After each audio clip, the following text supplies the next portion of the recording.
Hey everybody, welcome back to Medicine Deconstructed. I'm your host, Dr. Jay Rutland. I'm here today with my PA students, Sonia and Jacqueline. And what we're going to talk about is how I've had the pleasure of educating students at Chapman University and some from the University of Southern California. I know there's a gap between physicians and PAs, but we believe that there are 3 steps that you can take to narrow that gap. I want you guys to stay tuned for those answers and a few more educational tidbits on today's episode.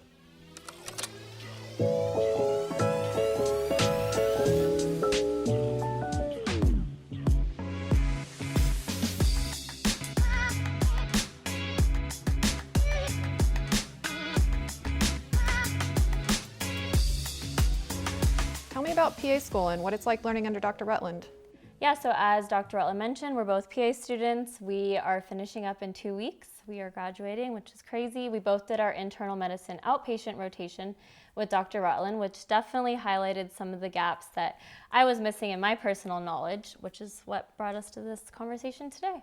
Tell me a little more about these gaps. Yeah, I think the gaps were highlighted on the first day of our program when our program director said that PA school is 75% of medical school in 50% of the time.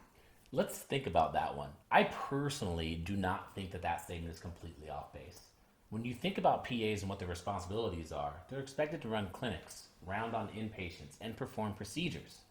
They are taught medical education in about 12 months, and then they rotate clinically.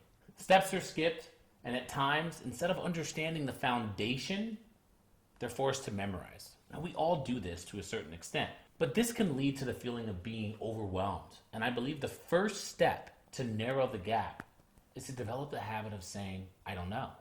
What's the goal of PA education? So the way the PA curriculum is established is that we're trained as medical generalists. So when we graduate, the goal is that we come out with a basic foundation in medicine. Do you think anything's missing from your education? Pathophysiology, histology, at some level have been missed throughout our education. I don't think that's the fault of anyone in particular or the program's curriculum, but it has been highlighted while on our clinical rotations, while working with different physicians, that there is sometimes a hole in this knowledge. What are some other issues related to the compact nature of your schooling? We are limited on our knowledge in imaging interpretation, which is another thing we worked on a lot while with Dr. Rutland. Chest x-rays, for example, we typically get in the PA curriculum just 1 lecture in all of chest x-rays, and we aren't given any formal training on ultrasounds and CTs. So many PA students, like myself, do leave didactic year with a relatively low confidence in our ability to interpret images. What are your final thoughts on these specific knowledge gaps? I wanted to break down why things happen and where we can and cannot intervene. Understanding histology and pathophysiology, especially immunology, as I'm sure they're sick of, allows students to get where I believe they need to be.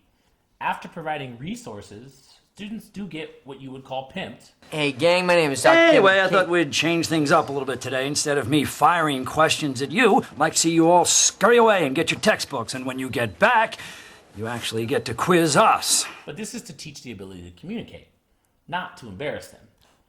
And it's not the ability to tell me, but it's the ability to teach the patient and their family members. Allowing the students the opportunity to answer questions aloud trains their mind a critical aspect of medicine, communication.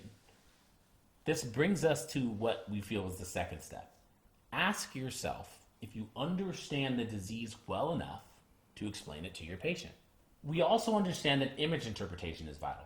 Being able to read a chest x-ray and understand the clinical utility of ultrasound are foundations of medicine. And I feel that the best book, chest radiology book, that helps with that is Felson's. You want to read Felson's front to back. No, they didn't pay me.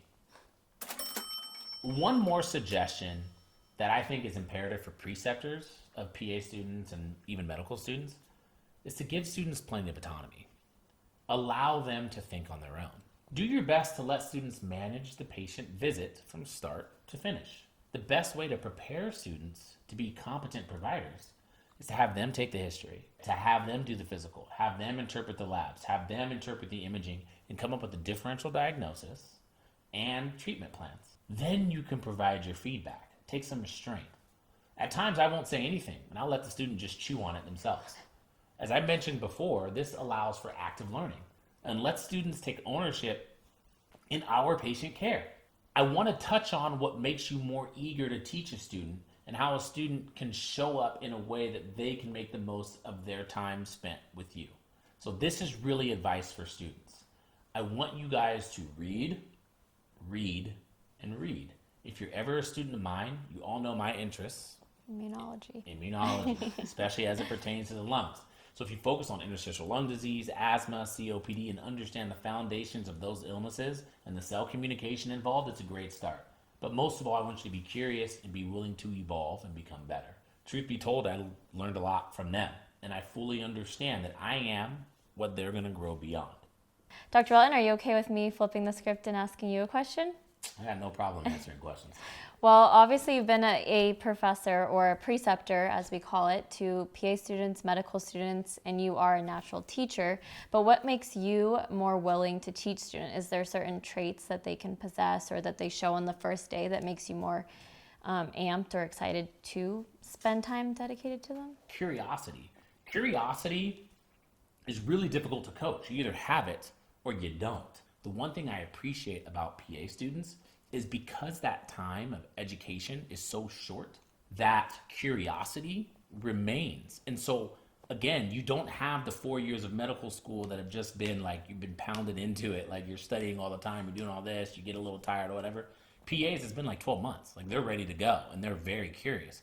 And that's one of the reasons why I selected to be a preceptor at a PA institution. I have another question. This one might be slightly more controversial, but there's a lot of talk these days about scope creep with PAs and NPs and other mid-level providers. So what do you think is the best way that PAs can be utilized to work in conjunction with doctors and other members of the healthcare team?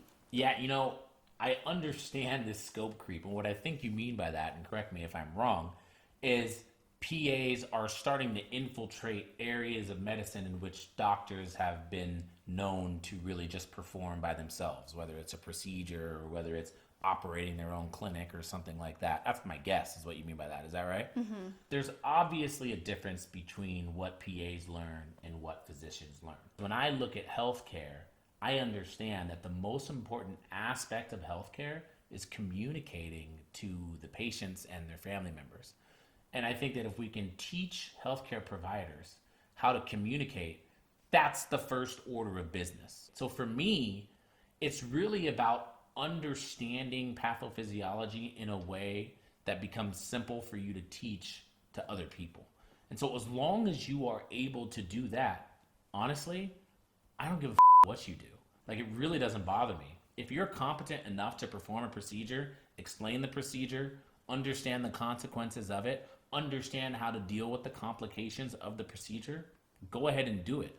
As long as you're able to demonstrate that competence in an area that we trust. Overall, I want you guys to remember the 3 steps. I want you to be able to first say, I don't know, and read about what you don't know.